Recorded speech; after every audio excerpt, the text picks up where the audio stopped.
Podcasting from Woodstock, Georgia, welcome to Soul Solutions, a show where we overcome our fears and our limiting beliefs.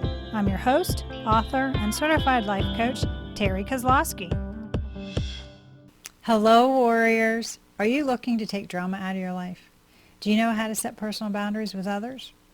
I have the course that you asked for, the Guide to Setting Personal Boundaries, where you'll learn what they are, why they're essential, and how to set them as part of your self-care routine.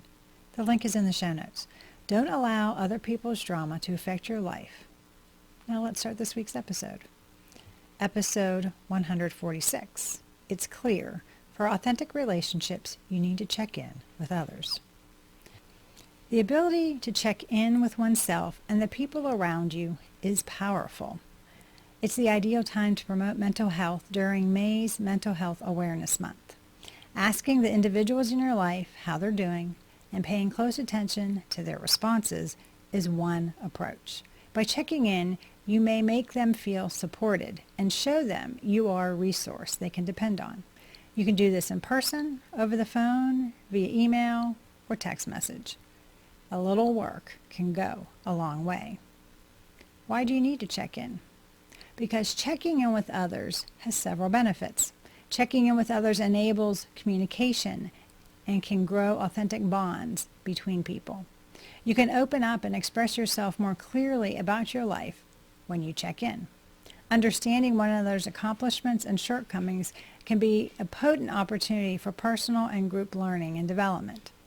It brings back a sense of social connection, encourages others to follow suit, and perhaps check in on a loved one by allowing folks to feel comforted and that they're not alone. Inspires you to take care of yourself, and the most significant person in your life is you. It releases the happy hormones that are released when you feel good about helping others. It can be one factor that promotes someone to reach out and request help that they wouldn't have done without your compassion. The how and when of checking on others. Perhaps the easiest questions for someone to avoid thoroughly responding to are closed inquiries like, "Are you okay?" In general, open-ended inquiries are more likely to elicit a thorough response. Even an open-ended query like, "How are you?" people often give the response, "I'm fine," to acknowledge the multiple layers of social protocol. A deeper open-ended query includes those like, "How is work?" and "What have the kids been up to?" If you think something is wrong, you may observe a shift in the other person. This observation might prompt you to inquire about their true well-being if you see that they have withdrawn or are acting differently than normal. Many different things can trigger check-ins. Someone hasn't contacted you in a long time. Recently, you wondered about them and how they're doing.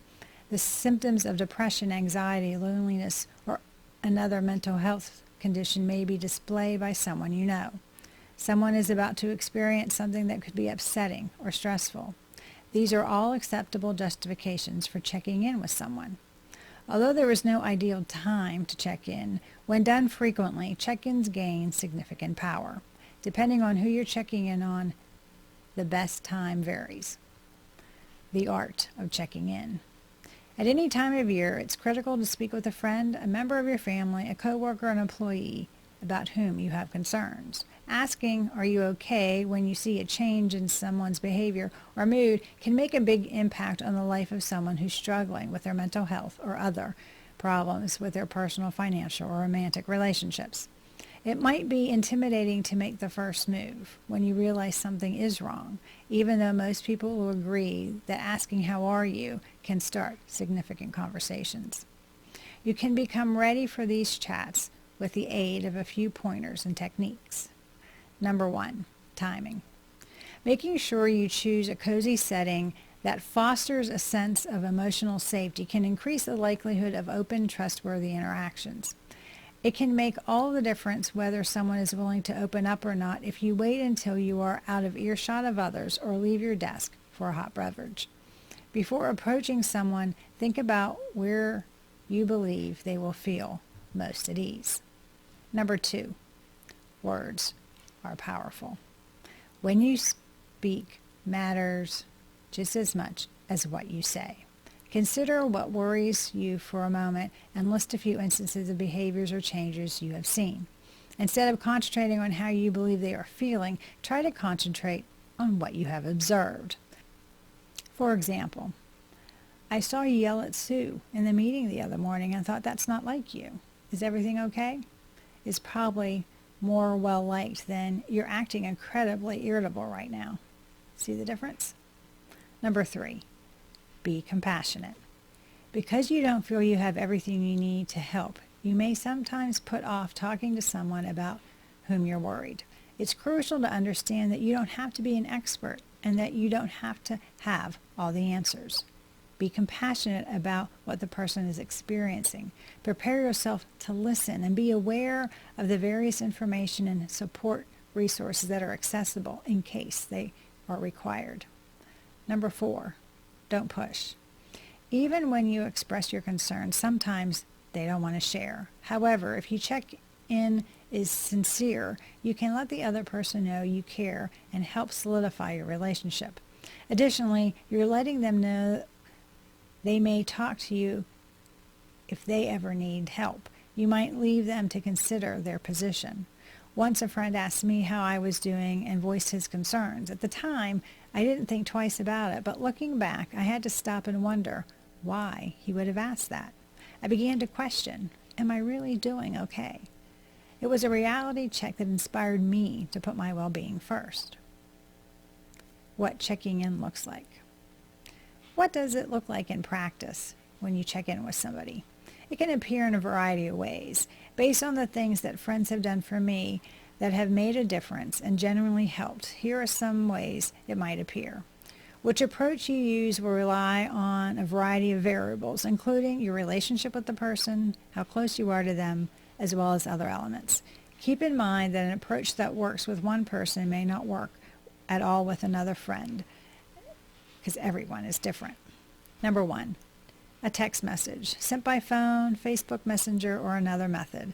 A little note that reads, I thought of you and just wanted to say hi, can serve as a check-in. Your friend might or might not answer, and they might say thank you, inquire about how you're doing, or let you know that they need to talk to someone.